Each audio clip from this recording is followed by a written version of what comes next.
invitation adressée à l'humanité entière, musulmans, chrétiens, juifs, ainsi qu'à toutes les autres religions du monde, à découvrir l'appel de l'imam al-Mahdi Nasser Mohammed al-Yamani et sa mission sur terre. À tous ceux qui cherchent la vérité, vraiment je ne dis à propos d'Allah que la vérité. Alors si vous apercevez la vérité, il sera plus sûr pour vous de la suivre. Il n'y a autre de la vérité que l'égarement. Celles et ceux qui ont reçu cette invitation sont désormais au nombre des avertis. Allah en est témoin. Ne démentez rien tant que vous n'avez pas, par vous-même, fait vos propres investigations. Allah a envoyé l'imam al-Mahdi attendu, le dernier calife d'Allah sur terre. Il n'est ni prophète ni messager, mais celui qui soutient le prophète Mohammed, sallallahu alayhi wa sallam, Nasser Mohammed.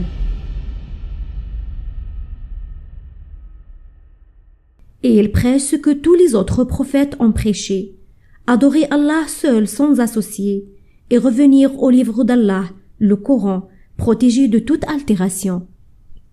Les arguments de l'imam al-Mahdi et sa vision.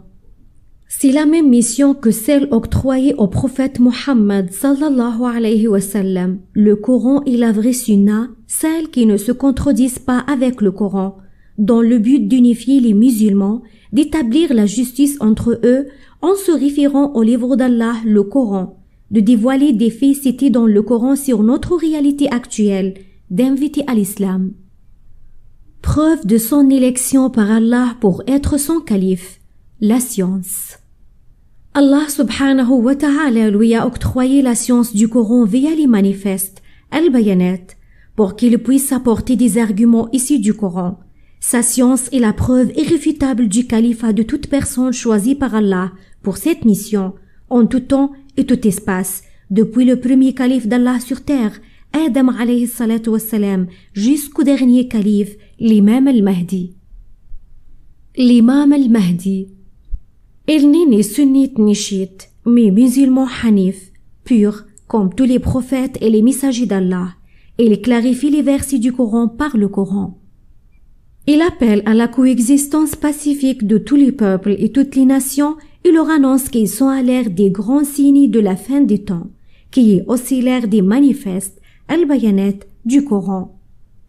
Il appelle à retourner vers le livre d'Allah, le Coran, protégé de toute altération et qui domine sur tous les autres livres. Quant aux falsifications introduites dans la Torah, l'Évangile, ainsi que dans la Sunna prophétique, et qui ne vont pas dans le même sens que le Coran, ils n'ont pas été révélés par Allah subhanahu wa ta'ala, mais insufflés par le diable, ash-shaytan, et l'imam al-Mahdi détient un manifeste sur le sujet. Il appelle les musulmans à cesser de s'entretuer, à s'unir dans la paix et de renoncer aux différentes doctrines religieuses, parce que cela fait objet de séparation dans la religion, alors que la discorde est interdite dans la religion d'Allah et contraire à son commandement, et il détient un manifeste sur le sujet. Il appelle les musulmans afin de leur clarifier la vérité de l'imam al-Mahdi attendu à partir d'arguments du Coran et de la Sunna. Elle explique la sagesse concernant l'association at-Tawatu du nom de naissance d'al-Mahdi attendu avec celui du prophète Mohammed sallallahu alayhi wa sallam et détient un manifeste à ce propos. Il clarifie depuis le Coran la magnificence du nom d'Allah qui inclut la clé de sagesse de la création de tous les êtres et détient un manifeste à ce sujet. Il appelle les gens à vouer le culte à Allah par amour pour lui et non pour accéder au paradis, et qu'il se fixe comme but ultime la satisfaction d'Allah et non pas la considérer comme un moyen pour accéder au paradis. Allah les a créés pour lui et a créé le paradis pour eux. Il appelle les gens à quitter leur croyance envers l'intercession, shafa'a de ses serviteurs en faveur d'autres serviteurs, vu qu'il n'y a pas de plus miséricordieux qu'Allah subhanahu wa ta'ala, et lui seul détient le pouvoir de faire intercéder sa miséricorde pour ses créatures. L'imam al-Mahdi a publié un manifeste à propos de ce secret depuis le Coran.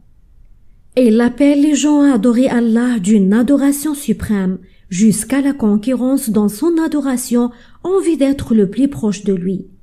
Aussi ne pas laisser ce privilège uniquement aux prophètes et aux personnes de bien.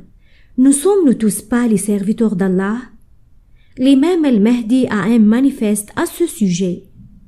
Il nous montre depuis le Coran la vérité sur le faux Messie. Qui est-il? Où vit-il? Qui sont ses armées? Quand apparaîtra-t-il?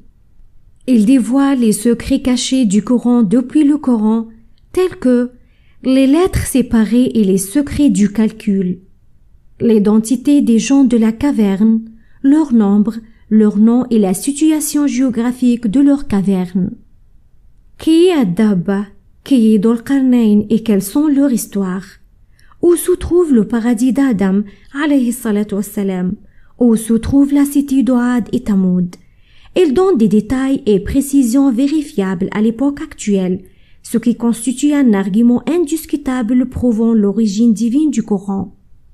Le Coran révèle la structure de l'univers, sa forme, ses limites, son début et sa fin, le centre de gravité cosmique, la sphéricité de la Terre, l'emplacement des 7 terres, du paradis et de l'enfer. Il confronte les scientifiques occidentaux de divers domaines avec le Coran, trouvant que ce qu'il dit est vrai scientifiquement et logiquement dans la réalité, afin qu'ils sachent que le Coran vient d'un sage expert, peut-être qu'ils croiront. Il met en garde les gens contre la planète Saqar, souvent mentionnée dans le Coran comme la 10e planète Nibiru, cachée par l'agence spatiale NASA. Allah y anéantira tous ceux qui rejettent le rappel et ne répondent pas à l'appel d'Allah et de son calife l'imam al-Mahdi, lequel sera révélé à tous les humains dans une nuit, alors qu'ils seront confondus. Ne mentez pas avant de comprendre et repentez-vous à Allah pour qu'il vous montre la vérité. Visitez le forum Al-Bushra islamique et la grande nouvelle, table de dialogue mondial de l'imam attendu Nasser Mohammed al-Yamani, mahdialumma.com.